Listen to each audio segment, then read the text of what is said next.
Hello दोस्तों, स्वागत है सभी का आपके अपने चैनल स्टॉक मार्केट प्रीमियर पर। बात करेंगे रिलायंस कैपिटल एलटीडी के बारे में। तो अभी आप देखो करंट प्राइस इसका है 11.90 पैसा। इसके रिलेटेड कुछ न्यूज़ भी है, उसको भी कवर करेंगे। सबसे पहले प्राइस को देख लेते हैं। ये लास्ट 6 मंथ का चार्ट है। यहाँ पे आप देखोगे हाई लगाया था लास्ट 6 मंथ में 15 का, अभी 11 रुपये पर है। लास्ट 1 डे का चार्ट देखोगे तो चार्ट अवेलेबल ही नहीं है, क्योंकि इसमें ना वॉल्यूम है ना लिक्विडिटी है, कुछ भी नहीं है। तो इसको लेकर एक सेबी का मतलब क्या कह सकते हैं गाइडलाइन के थ्रू एक मतलब डी लिस्टिंग के लिए फाइल किया गया है। मैं आपको वो न्यूज़ दिखा देता हूँ। सबसे पहले आपको यहाँ पर लाइव मिनट पे यहाँ पे देखोगे Reliance Capital share to be delisted from exchange. इसके बारे में बात कर लेते हैं। तो 2021 में भी इसके मतलब बीडिंग हुआ था इसके ऊपर, रिलायंस कैपिटल शेयर्स के ऊपर। तो बीडिंग में जो IIHL इंडस इंटरनेशनल होल्डिंग जो कंपनी है वो सबसे ज़्यादा बीट करी थी 9,000 कुछ करोड़ में। लेकिन जो बीडिंग अमाउंट था, जो बीडिंग प्राइस था, वो था 12,000 करोड़ के आसपास में था, राइट। सो देखो मैं आपको दिखाता हूँ। यहाँ पे आप आओगे, देखो यहाँ पे the Hinduja group firm Indus international holding LTD the tribunal two member bench. ठीक है जी। देखो ये क्या है, the NCLT granted approve on Tuesday. NCLT क्या है, तो NCLT एक सेबी का जो गाइडलाइन है ना, उसी का एक पार्ट है NCLT। जो जिस कंपनियों में फ्रॉड होता है या जो बैंकरप्सी फाइल करते हैं, बैंकरप्सी के लिए फाइल करते हैं, उनको ये देखता है, राइट। यहाँ पे आप देखोगे as per the part of resolution plan the entire existing share capital of RCL Reliance Capital LTD is propose to be cancelled. यहाँ पे आपको दिख रहा होगा propose to be cancel and existing guess for nil consideration by virtue of the NCLT approve order such the IHL and IHL BFSI India limited, right. The implementing entity and its nominees are the only shareholder of the corporate state।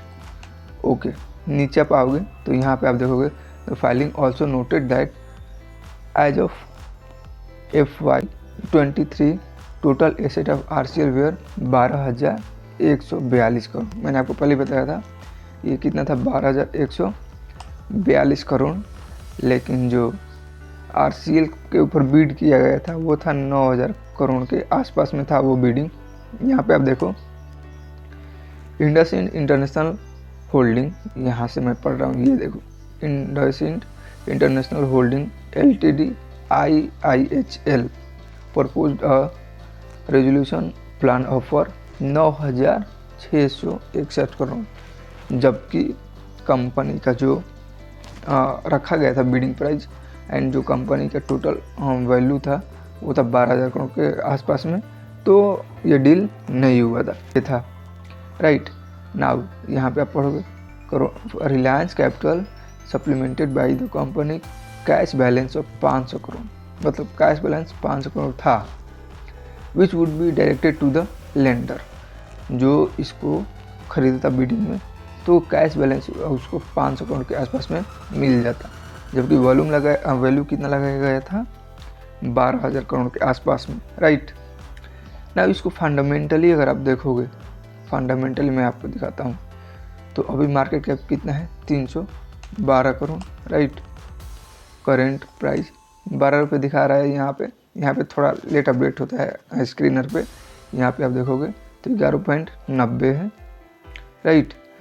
And यहाँ पे high and low देखोगे तो high है 16 का and low है 7.60 का। Company कब बनी थी, तो कंपनी 1986 में बनी हुई थी, जो इंगेज करती थी फाइनेंस एंड इन्वेस्टमेंट एक्टिविटीज़ में, राइट। यहाँ पे आप देखोगे इन्वेस्टर, तो प्रमोटर के पास 0.89% है स्टेक, जबकि पब्लिक के पास 95% है, राइट। समझ रहे हो, यहाँ पे सारा का सारा पैसा इसमें पब्लिक का ही है। देखो शुरू से 2021 से ही 94 से लेकर अभी तक 95 हो चुका है, जो कि प्रमोटर के पास 0.89% है। जबकि बार बार सारे लोग कहते हैं कि बाई करो जिसमें प्रमोटर का जो से स्टेक है वो सबसे ज़्यादा हाई हो।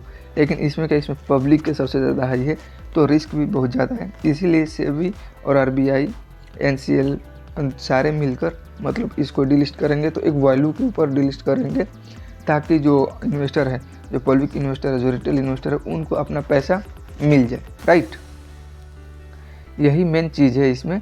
नाउ यहाँ पे आप देखोगे चार्ट में, तो लास्ट 6 मंथ में इसने केवल मात्र 23% का रिटर्न दिखाया हुआ है। और इसका ऑल टाइम हाई जैसे मैंने आपको बताया 16 करीब मतलब 15.20 है। एंड वहाँ से मतलब ये 2000 फाइनेंशियल ईयर 2023 से लेकर 24 के बीच में ये ऑल टाइम हाई इसने लगाया था 16 का। अभी चल रहा है 11.90 पे। और बात क्या चल रही है कि इसको करना है अब डीलिस्ट स्टॉक मार्केट से, क्योंकि देखो ना वॉल्यूम जनरेट हो रहा है, ना इसमें लोग आ रहे हैं बाई करने के लिए या सेल करने के लिए, तो काफ़ी लोगों का पैसा इसमें फंसा हुआ है। तो सेबी ने एंड जो एनसीएलटी है उन सारों ने मिलकर डिसाइड किया कि इसको अब स्टॉक मार्केट से डीलिस्ट करते हैं एंड पूरा का पूरा जो स्टेक है वो किसी जायंट्स कंपनी को दे दिया जाएगा। एंड उसके बदले जो भी उसका नेगोशिएशन होगा, जो भी बिडिंग होगा, वो पैसा जो इन्वेस्टर है, जो एग्जिस्टिंग इन्वेस्टर है, उनको मिल जाएगा एंड इसको कर दिया जाएगा डीलिस्ट। सो यही था रिलायंस कैपिटल से रिलेटेड कुछ न्यूज़। एंड जो प्राइस है आपको दिखाई दिया। एंड थोड़ा फाइनेंशियल इसका देख लेते हैं कि फाइनेंशियल कैसा है। तो फाइनेंशियल भाई माइनस में चल रहा है। आप यहाँ से 2019 से देखोगे रिजर्व भी माइनस में जा रहा है। एंड बारविंग मतलब बारविंग तो नॉमिनल है। 2017 में कल बढ़ा हुआ था 39,261 करोड़, उसके बाद 17,000 पर आया। सो भाई अभी तो ये सब देखने का कोई मतलब बनता नहीं है, क्योंकि मैं इसलिए बना रहा हूँ अगर आपके पास एग्जिस्टिंग शेयर है इसका, तो आपको डीलिस्ट के समय जो भी प्राइस मिलेगा आपको लेना पड़ेगा, right. So thank you so much for watching. मिलता है अगले वीडियो में, तब तक के लिए जय हिंद।